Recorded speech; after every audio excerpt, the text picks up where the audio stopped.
এখন school gate বা রাস্তার ধারে অথবা যে ট্রেনের ওই আলু কাবলি হয় সেটা এখন ঘরেতেই তৈরি করতে পারবেন একদম দোকানের মতো।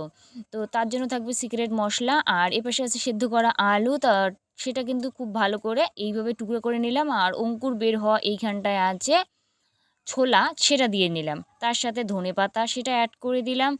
আর এই জায়গায় দিয়ে দিব ঝালের জন্য কিছু লঙ্কা কুচি, নারকেল কুচি দিয়ে দিলাম। আপনারা চাইলে না পেঁয়াজ অ্যাড করতে পারেন, আমি নিরামিষ তৈরি করতেছি যেহেতু সেই ক্ষেত্রে পেঁয়াজটা বাদ দিয়ে দিলাম। আপনারা চাইলে অ্যাড করতে পারেন। তার সাথে বিট নুন দিয়ে নিলাম।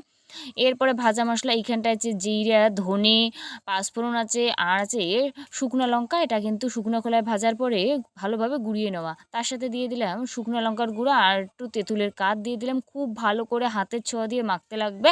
আর লাস্টে কিন্তু একটু ঝুড়ি দিলেই এই আলু কাবলি আমার রেডি। এটা খেতে তো বেশ ভালো লাগে, আমার তো বেশ ভালো লেগেছে। আপনাদের কেমন লাগলো জানিও, লাইক কমেন্ট শেয়ার করো। Love you guys.